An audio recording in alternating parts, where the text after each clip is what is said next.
ಆತ್ಮೀಯರೇ, ಜನಕನ್ನಡ ವಾಹಿನಿಗೆ ಸ್ವಾಗತ. ನಾನು ಲಿಂಗರಾಜ್ ಧಾರವಾಡ. ಇಂದಿನ ದಿವಸ ಒಂದು ವಿಶೇಷ ವರದಿ ನಿಮಗಾಗಿ.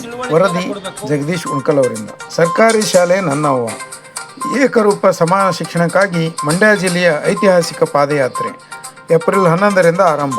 ಕರ್ನಾಟಕ ರಾಜ್ಯ SDMC ಸಂಘದ ಸಹಯೋಗದೊಂದಿಗೆ. ಸಂವಿಧಾನದ ಪೀಠಿಕೆಯಲ್ಲಿ ಹೇಳಿರುವಂತೆ ಸಮಾನತೆ ಹಾಗೂ ಸಮಾನ ಅವಕಾಶವನ್ನು ರಾಜ್ಯದಲ್ಲಿ ಏಕರೂಪ ಸಮಾನ ಶಿಕ್ಷಣ ನೀತಿಯನ್ನು ಜಾರಿಗೆ ತರುವ ಮೂಲಕ ಸಂವಿಧಾನದ ಮೂಲ ತತ್ವವನ್ನು ಎತ್ತಿ ಹಿಡಿಯಬೇಕು ಎಂಬ ಬಗ್ಗೆ ಇಡೀ ರಾಜ್ಯಾದ್ಯಂತ ಪಾದಯಾತ್ರೆ ಮಾಡಲಾಗುತ್ತಿದೆ. ಅದರ ಬಗ್ಗೆ ವರದಿ ವಿಡಿಯೋ ಇದೆ, ನೋಡಿ. ಧನ್ಯವಾದಗಳು. ದಯವಿಟ್ಟು ಜನಕನ್ನಡ ವಾಹಿನಿಯನ್ನು ಲೈಕ್ ಮಾಡಿ, ಸಬ್ಸ್ಕ್ರೈಬ್ ಮಾಡಿ, ಶೇರ್ ಮಾಡಿ. ಸಂದರ್ಭದಲ್ಲಿ ಏನು ಕೆಲವರು ಫೋಟೋಗಳನ್ನ ಇಟ್ಟು ಪೂಜೆ ಮಾಡ್ತಿದ್ರು, ಅದೇ ಕೂಡ ತಪ್ಪು ನನ್ನ ಪ್ರಕಾರ. ಆದರೆ ಯಾರು ಈ ದೇಶಕ್ಕೆ ಸ್ವತಂತ್ರಕ್ಕಾಗಿ ಬಲಿದಾನವನ್ನು ಕೊಟ್ಟರೋ ಅಂಥವ್ರನ್ನ ಫೋಟೋಗಳನ್ನ ಇಟ್ಟು ಮಕ್ಕಳಿಗೆ ಅವರ ಬಲಿದಾನದ ಬಗ್ಗೆ ತಿಳುವಳಿಕೆಯನ್ನು ಕೊಡಬೇಕು. ಆ ನಿಟ್ಟಿನಲ್ಲಿ ರಾಷ್ಟ್ರವನ್ನು ಕಟ್ಟುವಂಥ ಕೆಲಸವನ್ನು ಮಾಡಬೇಕು.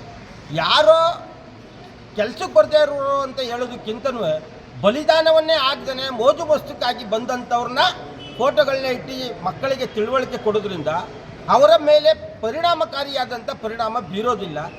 ದೇಶಭಕ್ತಿ, ರಾಷ್ಟ್ರಭಕ್ತಿ ಈ ನಿಟ್ಟಿನಲ್ಲಿ ಯಾರ್ಯಾರು ದೇಶಕ್ಕಾಗಿ ಬಲಿದಾನವನ್ನು ಕೊಟ್ಟರೋ ಕಲಿಗಳು, ಅವರ ಫೋಟೋಗಳನ್ನ ಇಟ್ಟು ಅವರ ಚಿಂತನೆಗಳನ್ನ, ಅವರ ಬಲಿದಾನದ ಬಗ್ಗೆ, ಅವರ ಕಷ್ಟಗಳನ್ನ, ಅವರ ಕೆಚ್ಚದೆ ವೀರತನವನ್ನು ಮಂಡನೆಯನ್ನು ಮಾಡುವ ಮುಖಾಂತರ ರಾಜ್ಯದ ಶಿಕ್ಷಣ ನೀತಿಯನ್ನು ತರಬೇಕು.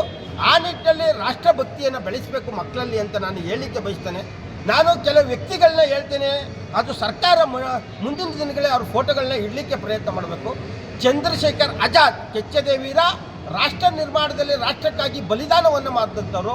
ಭಗತ್ ಸಿಂಗ್ ಅವರು, ಸುಖದೇವ್ ಅವ್ರು ಯಾರಿದ್ದಾರೆ, ಸರ್ವಾರ್ಕರು, ಈಗ ಈ ರೀತಿಯಲ್ಲಿ ಬಲಿದಾನವನ್ನು ಕೊಟ್ಟಂಥ ಕಿತ್ತೂರು ರಾಣಿ ಚೆನ್ನಮ್ಮ ಮತ್ತು ಸಂಗೊಳ್ಳಿ ರಾಯಣ್ಣ, ಈ ಥರದ ಎಲ್ಲ ಕೆಚ್ಚದೆ ವೀರರ ಫೋಟೋಗಳನ್ನ ಒಂದೇ ವೇದಿಕೆಯಲ್ಲಿ ಇಡಬೇಕು. ಅಂದರೆ ನಾಡಗೀತೆ, ರಾಷ್ಟ್ರಗೀತೆ ಆಡುವ ಸಂದರ್ಭದಲ್ಲಿ ಮೊದಲೇ ಅವರ ಫೋಟೋಗಳನ್ನ ಇಟ್ಟು ರಾಷ್ಟ್ರೀಯ ಹಬ್ಬಗಳನ್ನ ಮಾಡಿ ಆ ನಿಟ್ಟಿನಲ್ಲಿ ಅವ್ರನ್ನ ಬೆಳಕಿಗೆ ತರಬೇಕು. ರಾಷ್ಟ್ರ ಪ್ರೇಮವನ್ನು ಬೆಳೆಸಬೇಕು ಅಂತೇಳಿ ಸರ್ಕಾರದಲ್ಲಿ ನಾನು ಮಂಡನೆಯನ್ನು ಮಾಡ್ತಾ ಇದ್ದೀನಿ, ಆಗ್ರಹವನ್ನು ಮಾಡ್ತೇನೆ. ಈ ಕೂಡಲೇ ಈ ಒಂದು ಆದೇಶವನ್ನು ರಾಜ್ಯ ಸರ್ಕಾರ ಮಾಡಬೇಕು ಅಂತ ಆಗ್ರಹಿಸ್ತೇನೆ. ನಮಸ್ಕಾರ ಸರ್. ನಮಸ್ಕಾರ. ತಮ್ಮ ಹೆಸರು? ನಾನು ಇಂಡವಾಳ್ ಚಂದ್ರಶೇಖರ್ ಅಂತ, ಜಿಲ್ಲಾ ರೈತ ಸಂಘದ ಅಧ್ಯಕ್ಷ, ಮಂಡ್ಯ ಜಿಲ್ಲೆ. ಇವತ್ತು ತಾವು ಇಲ್ಲಿ ಸಿದ್ದಾರೂಢ ಮಠಕ್ಕೆ ಬಂದ ಕಾರಣ ಏನು ಸರ್? ಏನಿಲ್ಲ, ನಾವು ರೈತ ಸಂಘ ಮತ್ತು SDMC ಸದಸ್ಯರು ರಾಜ್ಯ ಮಟ್ಟದ ಸಮಾವೇಶ ಮಾಡಬೇಕು ಅಂತ ಸಿದ್ದಾರೂಢ ಮಠಕ್ಕೆ ಬಂದಿದ್ದೀವಿ. ಏನು ನಮ್ಮ ಉದ್ದೇಶ ಏನು ಅಂದರೆ, ಸರ್ಕಾರಿ ಶಾಲೆಗಳು ಉಳಿಬೇಕು ಮತ್ತು ಈ ಸರ್ಕಾರದವರು ಏಕರೂಪ ಶಿಕ್ಷಣ ಕೊಡಬೇಕು. ಖಾಸಗಿ ಶಾಲೆ ಬೇರೆ, ಸರ್ಕಾರಿ ಶಾಲೆ ಬೇರೆ, ಬೇರೆ ಬೇರೆ ಮಾಡಬಾರ್ದು. ಒಂದೇ ರೀತಿ ಶಿಕ್ಷಣ ಈ ರಾಜ್ಯದ ಜನತೆಗೆ ಸಿಗಬೇಕು, ವಿದ್ಯಾರ್ಥಿಗಳಿಗೆ. ಈಗೇನಾಗಿದೆ ಅಂದರೆ, ದುಡ್ಡಿರೋರಿಗೆ ಒಂದು ಶಿಕ್ಷಣ, ದುಡ್ಡು ಇಲ್ಲದೇ ಇರೋರಿಗೆ ಒಂದು ಶಿಕ್ಷಣ ಸಿಗ್ತಾಯಿದೆ. ಅದು ಹೋಗ್ಬೇಕು. ಶಾಲೆದಕ್ಕೆ ಎಲ್ಲ MLAಗಳದ್ದು, ಮಂತ್ರಿಗಳದ್ದು ಶಾಲೆಗಳಿದ್ದಾವೆ. ಅದು ಫಸ್ಟಿಗೆ ಏನು KPSC ಶಾಲೆ ಮಾಡ್ತಾ ಇದ್ದಾರೆ, ಅದನ್ನು ಫಸ್ಟ್ ಅವ್ರು ಮರ್ಜ್ ಮಾಡಬೇಕು. ಏನು ಖಾಸಗಿ ಶಾಲೆಗಳನ್ನ ಫಸ್ಟ್ ಮರ್ಜ್ ಮಾಡಿಬಿಟ್ಟು ಆಮೇಲೆ ಸರ್ಕಾರಿ ಶಾಲೆಗಳನ್ನ ಅದನ್ನು ಮರ್ಜ್ ಮಾಡ್ಕೊಳ್ಳಿ. ಏನು ಮ್ಯಾಗ್ನೆಟ್ ಶಾಲೆ ಅಂತ ಮಾಡ್ತಾಯಿದ್ದಾರೆ, ಅದನ್ನು ಸರ್ಕಾರ ಅವರು ಏನು MLAಗಳು ಶಾಲೆಗಳಿದ್ದಾವಲ್ಲ, ಮಂತ್ರಿಗಳದು, ಆ ಶಾಲೆ ಫಸ್ಟ್ ಮರ್ಜ್ ಮಾಡಲಿ. ಅನಂತರ ಈ ಶಾಲೆಗಳನ್ನ ಮರ್ಜ್ ಮಾಡಲಿ. ಈಗ ಸಾಮಾನ್ಯವಾಗಿ 3-4 ಸಾವಿರದಿಂದ 5 ಸಾವಿರವರೆಗೂ ಶಾಲೆಗಳು ಮುಚ್ಚಿದ್ದಾವೆ, ಸರ್ಕಾರಿ ಶಾಲೆಗಳು. ಸುಮಾರು 5ರಿಂದ 6 ವರ್ಷ ಆಗಿದ್ದಾವೆ. ಅಲ್ಲಿ ವಿದ್ಯಾರ್ಥಿಗಳು ಏನು ಮಾಡೋದು, ಹಳ್ಳಿ ಗ್ರಾಮೀಣ ಪ್ರದೇಶದಲ್ಲಿ ಅವೆಲ್ಲ ಅವಿದ್ಯಾವಂತರಾಗ್ಯದ. ಇವ್ರು KPSC ಶಾಲೆ ಅಂತ ಮಾಡೋಕ್ಕೆ ಹೊರಟಿದ್ದಾರಲ್ಲ, ಅದನ್ನು ನಾವು ವಿರೋಧ ಮಾಡ್ತಾಯಿದ್ದೀವಿ. ಏನಕ್ಕೆ ಅಂತಂದರೆ, ಈಗ 8-10 ಹಳ್ಳಿಗಳನ್ನ ಸೇರಿ ಒಂದು ಶಾಲೆ ಮಾಡ್ತಾರಂತೆ. ಬಸ್ಸಿನ ವ್ಯವಸ್ಥೆ ಮಾಡ್ತೀವಿ ಅಂತೇಳಿ ಅವರು ಈ ಸರ್ಕಾರ ಇದ್ದಾಗ, ಇನ್ನೊಂದು ಸರ್ಕಾರ ಬಂದು ನಿಲ್ಲಿಸ್ತದೆ. ಅಲ್ಲಿಂದ ಮಕ್ಕಳು ಶಾಲೆಗೆ ಹೋಗೋದು ಹೇಗೆ? ವಿದ್ಯಾಭ್ಯಾಸ ಕಿತ್ಕೊಂಡಂಗಲ್ವಾ ಗ್ರಾಮೀಣ ಪ್ರದೇಶದ ಮಕ್ಕಳಿಂದ? ಅಲ್ಲಿ ಅವಿದ್ಯಾವಂತರಾಗಬೇಕು ಹಳ್ಳಿ ಜನಗಳು. ಈಗ ವಿದ್ಯಾವಂತರಾಗ್ಬಿಟ್ಟು ಇವ್ರನ್ನ ಪ್ರಶ್ನೆ ಮಾಡ್ತಾರಲ್ಲ. ಮೊದಲು ಏನು MLAಗಳದ್ದು, ಮಂತ್ರಿಗಳದ್ದು, ಎಲ್ಲ ರಾಜಕೀಯ ಪಕ್ಷದವ್ರು ಶಾಲೆಗಳಿದ್ದಾವೆ, ಅದನ್ನು ಮರ್ಜ್ ಮಾಡಿ ಅನಂತರ ಗ್ರಾಮೀಣ ಪ್ರದೇಶ ಶಾಲೆಗಳನ್ನ KPSC ಶಾಲೆಗೆ ಮರ್ಜ್ ಮಾಡಲಿ, ಮ್ಯಾಗ್ನೆಟ್ ಶಾಲೆ ಅಂತ. ಯಾಕೆ ಅಂತಂದರೆ, ಆವತ್ತು ಹಳ್ಳಿಗಳಲ್ಲಿ ಶಾಲೆಗೆ ಜಾಗ ಕೊಟ್ಟಿರೋರು ಊರಿನ ಹಿರಿಯರು ಮತ್ತು ದಾನಿಗಳು. ಆ ಜಾಗದಲ್ಲಿ ಏನು ಮಾಡ್ತಾರೆ ಇವರು? ಅವರು ಯಾವುದೇ ರಾಜಕೀಯ ಪಕ್ಷ ಅವರು ಅನುಯಾಯಿಗಳು ಕೊಡ್ತಾರ? 5 ಎಕರೆ 5 ಕುಂಟೆಯಿಂದ 5 ಎಕರೆವರೆಗೂ ಕೊಟ್ಟಿದ್ದಾರೆ ದಾನಿಗಳು. ಆ ಜಾಗದಲ್ಲಿ ಏನು ಮಾಡ್ತಾರೆ? ಅದಕ್ಕೆ ಉತ್ತರ ಕೊಡಲಿ ಇವರು ವಿದ್ಯಾಮಂತ್ರಿ. ಮೊನ್ನೆ ಒಂದು ಸರಿ ಅಧಿವೇಶನದಲ್ಲಿ ಮಾನ್ಯ BJP ಸುರೇಶ್ ಕುಮಾರ್ ಅವರು ಯಾಕೆ ಹಾಜರಾತಿ ಕಮ್ಮಿ ಐತೆ ಅಂತ ಕೇಳಿದ್ರು. ವಿದ್ಯಾಮಂತ್ರಿ ಹೇಳ್ತಾರೆ ನಾವು ಊಟ ಕೊಡ್ತೀವಿ, ಮೊಟ್ಟೆ ಕೊಡ್ತೀವಿ, ಹಾಲು ಕೊಡ್ತೀವಿ ಅಂತ. ಆ ವಿದ್ಯಾಮಂತ್ರಿ ಬಾಯಿನಲ್ಲಿ ಏನು ಬರಬೇಕಾಯ್ತು? ನಾವು ಒಳ್ಳೆ ವಿದ್ಯೆ ಕೊಡ್ತೀವಿ ಅಂತ ಬರಬೇಕಿತ್ತು. ಅದು ಬರಲೇ ಇಲ್ಲ. ಹಾಲು ಕೊಡೋದು, ಊಟ ಕೊಡೋದು ಅದು ನಮಗೆ ಗೊತ್ತಿಲ್ವಾ? ಮಕ್ಕಳನ್ನ ನಾವು ಹುಟ್ಟಿಸೋರು ನಮಗೆ ಗೊತ್ತಿರ್ತಾನೆ. ಇವ್ರು ಕೊಡ್ಬೇಕು, ಸರ್ಕಾರದವ್ರು ಕೊಡ್ಬೇಕಾ? ವಿದ್ಯೆ ಕೊಡೋಕ್ಕೆ ಅಂತ ನಾವು ಶಾಲೆಗೆ ಸೇರಿಸೋದ್ರಿಂದ ಇವರು ಅವಕ್ಕೆಲ್ಲ ಫಸ್ಟು ಉತ್ತರ ಕೊಡಬೇಕಲ್ಲ ಸರ್ಕಾರದವರು. ಆ ಜಾಗ ಏನು ಮಾಡ್ತೀವಿ, ದಾನಿಗಳು ಕೊಟ್ಟಿರೋದ ಅವ್ರಿಗೆ ವಾಪಸ್ ಕೊಡ್ತಾರಾ? ಈಗ ನಾವು ಇನ್ನೊಂದು ಮಾಡ್ತೀವಿ, ನಾವು ರೈತ ಸಂಘದವರು ಮತ್ತು STMC ಸದಸ್ಯರೆಲ್ಲ ಸೇರಿ ಆ ಜಾಗ ಏನಿದೆ ಶಾಲೆ ಜಾಗ, ಮುಚ್ಚಿರೋ ಜಾಗ, ಇದು ಗ್ರಾಮದ ಆಸ್ತಿ ಅಂತ ನಾವು ಬೋರ್ಡ್ ಹಾಕ್ತೀವಿ ಎಲ್ಲ ಕಡೆ. ಹಿಂದೆ ಹೆಂಗೆ ರೈತ ಸಂಘದಿಂದ ಸರ್ಕಾರಿ ಅಧಿಕಾರಿಗಳಿಗೆಲ್ಲ ಹಿಂದೆ ಹೇಗೆ ನಾವು ರೈತ ಸಂಘ ಆದಾಗ 87ನೇ ಇಸ್ವಿಯಲ್ಲಿ ಪ್ರೊಫೆಸರ್ ನಂಜುಂಡಸ್ವಾಮಿ ಅವರೆಲ್ಲ ನಮಗೆ ಯಾವ ರೀತಿ ಹೇಳ್ಕೊಟ್ಟಿದ್ರು ಅಂದರೆ, ಸರ್ಕಾರಿ ಅಧಿಕಾರಿಗಳು, ಬ್ಯಾಂಕ್ ನೌಕರರು, ಪೊಲೀಸ್ ಅಧಿಕಾರಿಗಳು ಊರೊಳಗಡೆ ಬರಬೇಕಾದ್ರೆ ಗ್ರಾಮದ ಮುಖ್ಯಸ್ಥರನ್ನ ಕೇಳ್ಕೊಂಬರ್ಬೇಕಿತ್ತು.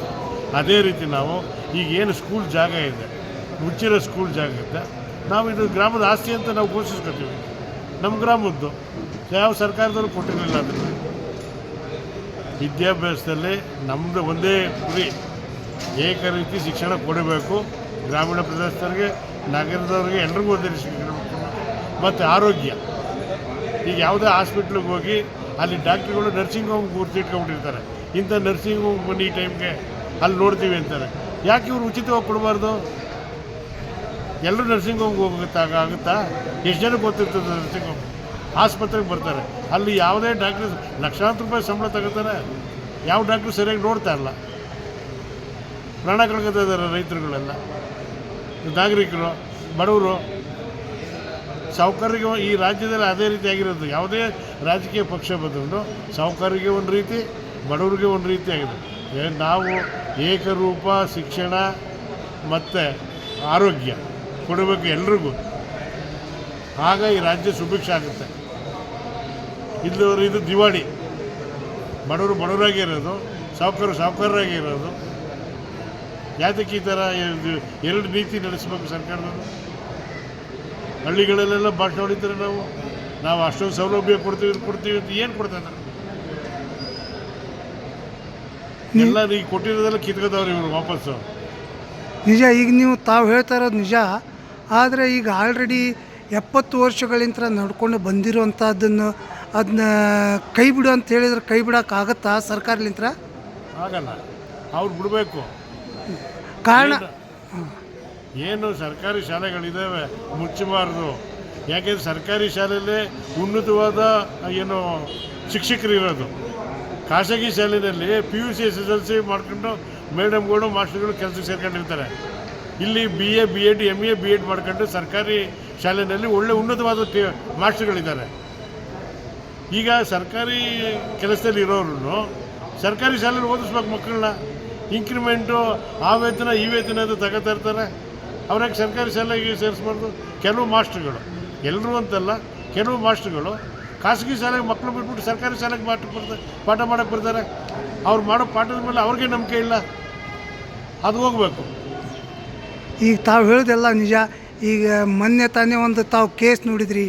ಒಂದು ಸ್ಕೂಲ್ನೊಳಗೆ ಟೀಚರ್ಸ್ ಮಕ್ಕಳಿಗೆ ಹೊಡೆದಿದ್ದಕ್ಕೆ ಕಂಪ್ಲೇಂಟ್ ಮಾಡಿ ಕೇಸ್ಗಳಾಗಿದ್ದಾವೆ. ಅದು ತಪ್ಪಂತೀರಾ ಸರಿ ಅಂತೀರಾ ಸರ್ ತಾವು? ಶಿಕ್ಷೆ ಕೊಡಬೇಕು. ಹಿಂದೆ ಗುರುಗಳೆಲ್ಲ ಶಿಕ್ಷೆ ಕೊಡ್ತಿದ್ರು, ಕಾರಣ ಇರ್ತಿತ್ತು. ಈಗ ಮೊನ್ನೆ ಒಂದು ಉದಾಹರಣೆ ಹೇಳ್ತೀನಿ ನಿಮಗೆ. ಮಾಲೂರು ಹತ್ರ, ಕೋಲಾರ ಜಿಲ್ಲೆ ಮಾಲೂರು ಹತ್ರ ಒಂದು ಹಳ್ಳಿನಲ್ಲಿ ಒಬ್ಬ ಹೆಡ್ ಮಾಸ್ಟ್ರು ತಾವು ಊಟ ಮಾಡೋ ತಟ್ಟನ್ನು ಒಬ್ಬ 5ನೇ ಕ್ಲಾಸ್ ವಿದ್ಯಾರ್ಥಿನ ತೊಳ್ಕೊಬರೋದಕ್ಕೆ ಕಳಿಸಿದ್ದಾರೆ.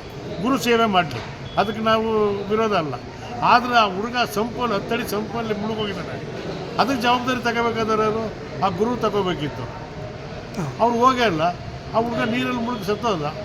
ಆ ಕುಟುಂಬದವ್ರು ಬಂದು ನೀರು ಯಾರು ಒಬ್ಬ ಈಜು ಬರೋಂಥ 10 ಅಡಿ ಸಂಪಲ್ಲಿ ಒಬ್ಬನ ತೆಗ್ಸಿದ್ರು. ಆ ಮಗುನ ಅವನೇನು ಮಾಡಿದ್ದಾರೆ, ಆ ಮಗು ಕಡೆ ಹಾಸ್ಪಿಟ್ಲಿಗಾಗಲಿ ಎಲ್ಲರಿಗೆ ಕರ್ಕೊಂಡು ಹೋಗಿ ವ್ಯವಸ್ಥೆ ಮಾಡಲೇ ಇಲ್ಲ. ಗುರುವಾರ ಏನು ಮಾಡಬೇಕಿತ್ತು? ಹಾಸ್ಪಿಟ್ಲಿಗೆ ಹೋಗ್ಬೇಕಿತ್ತು, ಕರ್ಕೊಂಡು ಹುಡುಗ ಪ್ರಾಣ ಹೋಯ್ತು. ನಿಂತ್ಕೊಂಡು ವ್ಯವಸ್ಥೆ ಮಾಡಬೇಕಾದವ್ರು ಹೆಡ್ ಮಾಸ್ಟರ್ ಮಾಡ್ಬೇಕಲ್ವ, ಅವ್ರ ಯೂನಿಯನ್ಗೆ FIR ನೋಡ್ಕೊಂಡಾಗ ಮಾಡ್ಕೊಂಡಿದ್ದಾರೆ. ಅದು ತಪ್ಪಲ್ವಾ? ಇನ್ನೊಬ್ರು ಇನ್ನೊಂದು ಯಾರು ಊರು ಬರ್ತಿದೆ ನನಗೆ, ಒಂದು ಮಗುಗೆ ನಾಗರಾವ್ ಕಚ್ಚಿದೆ. ಆ ಮಾಸ್ಟ್ರು ತನ್ನ ಬಾಯಿಂದ ರಕ್ತನ ತೆಗೆದು ಎಲ್ಲ ಈಚೆಗೆ ಹಾಕಿದ್ದಾರೆ. ಆ ಮಗುನೂ ಬದುಕೊಂಡಿದೆ, ಮಾಸ್ಟ್ರು 2-3 ದಿವಸ ಆದ್ಮೇಲೆ ಬದುಕೊಂಡಿದ್ದಾರೆ. ಅದು ಮಾನವೀಯತೆ ಅಲ್ವಾ? ಸೊ ಇದೆಲ್ಲ ಉದಾಹರಣೆ ಹೇಳ್ಬೇಕಂತಂದ್ರೆ ತಾವು ಶಿಕ್ಷಕರು ತಮ್ಮ ಜವಾಬ್ದಾರಿ ಮರಿಬಾರ್ದು, ತಂದೆ ತಾಯಿಗಳು ತಮ್ಮ ಜವಾಬ್ದಾರಿ ಮರಿಬಾರ್ದು, ಸರ್ಕಾರಿ ಶಾಲೆ ಮತ್ತು ಸರ್ಕಾರದಿಂದ ವೈದ್ಯಕೀಯ ಇನ್ನಿತರ ಸವಲತ್ತುಗಳು ಫ್ರೀಯಾಗಿ ಸಿಗಬೇಕಂತ ತಮ್ಮ ಬೇಡಿಕೆ. ಇದು ಇವತ್ತು ತಾವಿಲ್ಲಿ ಸಂಘಟನೆ ಉದ್ಘಾಟನಾ ಸಮಾರಂಭ ಸರ್ ಇದು?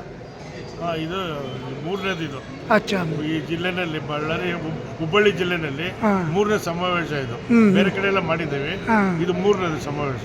ಅಡ್ಡಿಲ್ಲ. Thank you sir, thank you very much. ನಮಸ್ಕಾರ ಸರ್, ತಮ್ಮ ಹೆಸರು?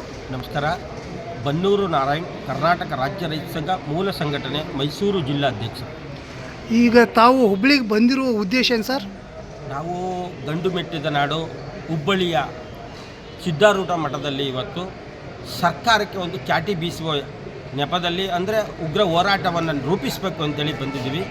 ಕಾರಣ ಇಷ್ಟೇ, ರಾಜ್ಯದಾದ್ಯಂತ ಉದ್ಯಮಿಗಳು, ಐಷಾರಾಮಿಗಳು, ರಾಜಕೀಯ ವ್ಯಕ್ತಿಗಳು ನಡೆಸುತ್ತಿರುವ ಶಾಲೆಗಾಗಿ ಸರ್ಕಾರಿ ಶಾಲೆಯನ್ನು ಮುಚ್ಚುವ ಹುನ್ನಾರವನ್ನು ನಡೆಸುತ್ತಿರುವ ಸುದ್ದಿ ಬೆಳಕಿಗೆ ಬಂದಿದ್ದು, ಇದನ್ನು ವಿರೋಧಿಸಿ ನಾವು ಒಂದು ಪ್ರತಿಭಟನಾ ರೂಪುರೇಖೆಗಳ ಅಭಿಯಾನವನ್ನು ಮಾಡಬೇಕು ಅಂತೇಳಿ ಇವತ್ತು ರಾಜ್ಯದ ಮೂಲೆ ಮೂಲೆಗಳಿಂದ STMC ಸದಸ್ಯರು ಹಾಗೂ ವಿವಿಧ ಸಂಘ ಸಂಸ್ಥೆಯ ಮುಖಂಡರುಗಳು, ರೈತ ಸಂಘದ ಮುಖಂಡರುಗಳು ಬೇರೆ ಬೇರೆ ಜಿಲ್ಲೆಗಳಿಂದ ಆಗಮಿಸಿ ಇವತ್ತು ಒಂದು ನಿರ್ಧಾರವನ್ನು ಕೈಗೊಳ್ತಾ ಇದ್ದೀವಿ. ಆ ನಿಟ್ಟಿನಲ್ಲಿ ಸರ್ಕಾರಿ ಶಾಲೆಯನ್ನು ಉಳಿಸುವುದಲ್ಲ, ಸಾರ್ವಜನಿಕ, ದಲಿತರ, ಕೃಷಿ ಕೂಲಿ ಕಾರ್ಮಿಕರ, ಬಡವರ ಮಕ್ಕಳ ವಿದ್ಯಾವನ್ನು ವಂಚಿತರಾಗಿ ಮಾಡಲು ಹೊರಟಿರುವ ರಾಜ್ಯ ಸರ್ಕಾರದ ವಿರುದ್ಧ ಒಂದು ಉಗ್ರವಾದಂಥ ಹೋರಾಟವನ್ನು ಮಾಡಬೇಕಾಗತ್ತೆ. ಆ ನಿಟ್ಟಿನಲ್ಲಿ ರಾಜ್ಯದಾದ್ಯಂತ ಎಲ್ಲ ಮುಖಂಡರು STMC ಸದಸ್ಯರಿಗೆ ನೈತಿಕವಾದಂಥ ಬೆಂಬಲವನ್ನು ಸೂಚಿಸಬೇಕು. ಈ ನಿಟ್ಟಿನಲ್ಲಿ ಹುಬ್ಬಳ್ಳಿಯಲ್ಲಿ ನಡೀತಿರುವಂಥ ಸಭೆಯು ರಾಜ್ಯ ಸರ್ಕಾರಕ್ಕೆ ಪರಿಣಾಮಕಾರಿಯಾದಂಥ ಉತ್ತರವನ್ನು ಕೊಡಬೇಕಾಗ್ತದೆ. ಹಾಗಾಗಿ ಈಗಾಗಲೇ ರಾಜ್ಯ ಸರ್ಕಾರಕ್ಕೆ ಅನೇಕ ಬಾರಿ ಪ್ರತಿಭಟನೆ ಮುಖಾಂತರ, ಸಭೆಗಳ ಮುಖಾಂತರ ನಾವು ಒತ್ತಾಯವನ್ನು ಮಾಡಿದ್ದೇವೆ. ರಾಜ್ಯದಲ್ಲಿರ್ತಕ್ಕಂಥ PHC ಆರೋಗ್ಯ ಇಲಾಖೆ ಏನಿದ್ದಾವೆ ಅದನ್ನು ಡಿಪ್ರಮೋಟ್ ಮಾಡಲಿಕ್ಕೆ 249 PHCಗಳನ್ನ ಡಿಪ್ರಮೋಟ್ ಮಾಡಲಿಕ್ಕೆ ರಾಜ್ಯ ಸರ್ಕಾರ ಹೊರಟಿದೆ. ಅದೇ ರೀತಿಯಲ್ಲಿ ಅನೇಕ ಸಾವಿರಾರು ಹಳ್ಳಿಗಳಲ್ಲಿರ್ತಕ್ಕಂಥ ಶಾಲೆಗಳನ್ನ ಮುಚ್ಚಿ ಮ್ಯಾಗ್ನೆಟ್ ಶಾಲೆಗಳು ಅಂತೇಳಿ ಮಾಡಲಿಕ್ಕೆ ಹೊರಟಿದೆ. ಆ ಮ್ಯಾಗ್ನೆಟ್ ಶಾಲೆಗಳು ಕೇವಲ ನೆಪ ಮಾತ್ರಕ್ಕಷ್ಟೇ ಮಾಡ್ತಾರೆ. 10 ಕಿಲೋಮೀಟ್ರಿಗೆ ಒಂದು ಶಾಲೆಯನ್ನು ಕೊಟ್ಟು 10 ಶಾಲೆಗಳನ್ನ ಮುಚ್ಚಿ ಆ ಶಾಲೆಗಳಲ್ಲಿ ಮಕ್ಕಳನ್ನ ಪ್ರಯಾಣವನ್ನು ಮಾಡಿಕೊಡ್ತೀವಿ ಅನ್ನೋದು ರಾಜ್ಯ ಸರ್ಕಾರ ಹೇಳುವಂಥದ್ದು ಶುದ್ಧ ಸುಳ್ಳು. ಈಗಿರ್ತಕ್ಕಂಥ ಸವಲತ್ತುಗಳನ್ನೇ ಕೊಡದೇ ವಂಚನೆ ಮಾಡ್ತಾ ಇದ್ದಾರೆ. ಎಲ್ಲ ಅನುದಾನಗಳನ್ನು ಖಾಸಗಿ ಶಾಲೆಗಳಿಗೆ MLC MP ಅನುದಾನಗಳನ್ನ ಕೊಟ್ಟು ಖಾಸಗಿ ವ್ಯಕ್ತಿಗಳು ನಡೆಸುತ್ತಿರುವ, ಉದ್ಯಮಿಗಳು ನಡೆಸುತ್ತಿರುವ ಶಾಲೆಗಳನ್ನ ಅಭಿವೃದ್ಧಿ ಮಾಡ್ತಾ ಇದ್ದಾರೆ ಹೊರತಾಗಿ ಸರ್ಕಾರಿ ಶಾಲೆಗಳನ್ನ, ಹಳ್ಳಿಯಲ್ಲಿ ಓದ್ತಿರ್ತಕ್ಕಂಥ ದಲಿತ ಮತ್ತು ಕೂಲಿ ಕಾರ್ಮಿಕರ ಮಕ್ಕಳ ಕ್ಷೇಮಾಭಿವೃದ್ಧಿ ಶಾಲೆಗಳನ್ನ ಅಭಿವೃದ್ಧಿ ಮಾಡ್ತಲ್ಲ, ಅವನ್ನು ಮುಚ್ಚಿಸುವಲ್ಲಿ ಯಶಸ್ವಿ ಆಗ್ತಾ ಇದ್ದಾರೆ. ಅದರ ತಡೆಗಟ್ಟುವಲ್ಲಿ ಇವತ್ತು ಒಂದು ಹೋರಾಟವನ್ನು ರೂಪಿಸಬೇಕಾಗ್ತದೆ. ಹಂಗಾಗಿ ವಿವಿಧ ರಾಜ್ಯಗಳಿಂದ, ಜಿಲ್ಲೆಗಳಿಂದ ಬಂದಿರತಕ್ಕಂಥ ಎಲ್ಲ ಮುಖಂಡರು ಸಿದ್ಧಾರೂಢ ಸ್ವಾಮಿಯ ಸನ್ನಿಧಿಯಲ್ಲಿ ಮಠದಲ್ಲಿ ಒಂದು ಸಭೆಯನ್ನು ಮಾಡಿ ಸರ್ಕಾರಕ್ಕೆ ಚಾಟಿ ಬೀಸ್ತಾ ಇದ್ದೇವೆ. ಈ ನಿಟ್ಟಿನಲ್ಲಿ ರಾಜ್ಯ ಸರ್ಕಾರ ಅವರ ನಿಲುವುಗಳನ್ನ ಹಿಂಪಡಿಬೇಕು ಅಂತೇಳಿ ನಾನು ಆಗ್ರಹವನ್ನು ಮಾಡ್ತಾ ಇದ್ದೇನೆ. ನಮಸ್ಕಾರ. ಈಗಾಗಲೇ ನಾನೊಂದು ಸುದ್ದಿ ಕೇಳಿದೆ ಸರ್ ತಮ್ಮ ಬಗ್ಗೆ. ತಮ್ಮನ್ನು ರಾತ್ರಿ 4 ಗಂಟೆ ಸುಮಾರು ಬಂಧನ ಮಾಡಿತು ಪೊಲೀಸ್ ಇಲಾಖೆ ಅಂತ. ಅದು ಯಾವ ಉದ್ದೇಶಕ್ಕಾಗಿ ಮತ್ತು ಯಾತಕ್ಕಾಗಿ ಅಂತ ಹೇಳ್ತೀರಾ? ಸತ್ಯ ಅದು. ಕಾರಣ ಏನು ಅಂದರೆ, ಈ ಹಿಂದೆನೇ ನಾವು ಜನವರಿ 26ನೇ ತಾರೀಕು ರಾಜ್ಯ ಸರ್ಕಾರದ ನಿಲುವುಗಳನ್ನ ವಿರೋಧಿಸಿ ಗಣರಾಜ್ಯೋತ್ಸವ ದಿನದಂದು ನಾವು ಒಂದು ಅಜೆಂಡವನ್ನು ಹಾಕೊಂಡಿದ್ವಿ. ಇಡೀ ಜಿಲ್ಲಾ ಕೇಂದ್ರಗಳಲ್ಲಿ ರಾಜ್ಯದಾದ್ಯಂತ ಯಾರ್ಯಾರು ಜಿಲ್ಲಾ ಮಂತ್ರಿಗಳು ಧ್ವಜಾರೋಹಣ ಮಾಡ್ತಾರೆ, ಆ ಸಂದರ್ಭದಲ್ಲಿ ಮಕ್ಕಳ ಶಾಲೆಯನ್ನು, ಸರ್ಕಾರಿ ಶಾಲೆಗಳನ್ನ ಉಳಿಸಿ ಮತ್ತು ಸರ್ಕಾರಿ ಆಸ್ಪತ್ರೆಗಳನ್ನ ಉಳಿಸಿ ಎನ್ನುವಂಥ ಅಭಿಯಾನವನ್ನು ಹಾಕ್ಕೊಂಡು ಒಂದು ಹೋರಾಟವನ್ನು ರೂಪಿಸ್ಕೊಂಡಿದ್ದೀವಿ. ಆ ಹೋರಾಟದ ಹತ್ತಿಕ್ಕಕ್ಕೋಸ್ಕರ ರಾಜ್ಯ ಸರ್ಕಾರ ನಮ್ಮ ಹೋರಾಟವನ್ನು ಪೊಲೀಸ್ ಮುಖಾಂತರ ಹತ್ತಿಕ್ಕಿ ರಾತ್ರೋರಾತ್ರಿ ಸುಮಾರು 10 ಜನಕ್ಕೂ ಹೆಚ್ಚು ರೈತರನ್ನ ಬಂಧನ ಮಾಡಿತ್ತು, ಹೋರಾಟಗಾರನ ಬಂಧನ ಮಾಡಿತ್ತು. ಇದನ್ನು ಕೂಡ ನಾವು ಆ ಮಟ್ಟದಲ್ಲಿ ಖಂಡಿಸಿದ್ವಿ. ಅವತ್ತು 4 ಗಂಟೆ ರಾತ್ರಿಯಲ್ಲಿ ಬಂದು ಒಂದು ರೀತಿಯಲ್ಲಿ ಯಾವ ರೀತಿಯಲ್ಲಿ ಭಯೋತ್ಪಾದಕರನ್ನ ಬಂಧಿಸ್ತಾರೆ ಆ ರೀತಿಯಲ್ಲಿ ಹೋರಾಟಗಾರನ ಬಂಧಿಸಿ ನಮ್ಮ ಚಳುವಳಿಯನ್ನು ದಮನ ಮಾಡಲಿಕ್ಕೆ ಹೊರಟಿತ್ತು. ಇದರಿಂದ ಸಾಧ್ಯವಿಲ್ಲ ಅಂತೇಳಿ ಮತ್ತೊಮ್ಮೆ ನಾವು ಎದ್ದು ಹೇಳ್ತಾ ಇದ್ದೇವೆ. ಇಡೀ ರಾಜ್ಯದಾದ್ಯಂತ ಸಂಘಟಿಸ್ತಾ ಇದ್ದೇವೆ. ಯಾವ ಬಂಧನಕ್ಕೂ ನಾವು ಒಳಗಾಗಲ್ಲ, ಯಾವ ಬಂಧಿಸಿದ್ರು ಕೂಡ ಎದುರಲ್ಲ, ಪೊಲೀಸ್ ಲಾಠಿಯ ಏಟಿಗೂ ಕೂಡ ಎದುರಲ್ಲ ಅಂತ ನಾನು ಹೇಳಲಿಕ್ಕೆ ಬಯಸ್ತೇನೆ. ಇಡೀ ರಾಜ್ಯದಾದ್ಯಂತ ಉಗ್ರವಾದಂಥ ಹೋರಾಟವನ್ನು ರೂಪಿಸಲಿಕ್ಕೆ ನಾವು ತಯಾರಿದ್ದೇವೆ. ಈ ನಿಟ್ಟಿನಲ್ಲಿ ಬಡವರ ಹಕ್ಕುಗಳನ್ನ ರಕ್ಷಣೆ ಮಾಡಬೇಕಾಗ್ತದೆ. ಮೂಲಭೂತ ಬೇಸಿಕ್ ಸಪೋರ್ಟ್ ಬಾಬಾ ಸಾಹೇಬ್ ಅಂಬೇಡ್ಕರ್ ಏನು ಹೇಳಿದ್ದಾರೆ, ಉಚಿತ ಶಿಕ್ಷಣ, ಉಚಿತ ಆರೋಗ್ಯವನ್ನು ಕೊಡಲಿಕ್ಕೆ ರಾಜ್ಯ ಸರ್ಕಾರ ವೈಫಲ್ಯ ಆದರೆ ಖಂಡಿತವಾಗಲೂ ಹೋರಾಟವನ್ನು ಮಾಡ್ತೇವೆ. ಮುಂದಿನ ಚುನಾವಣೆಯಲ್ಲಿ ಅವರ ಚುನಾವಣೆಯನ್ನು ವಿರೋಧಿಸಿ ಮತವನ್ನು ಚಲಾವಣೆ ಮಾಡ್ತೇವೆ ಅಂತ ನಾನು ಆಗ್ರಹವನ್ನು ಮಾಡ್ತೇನೆ.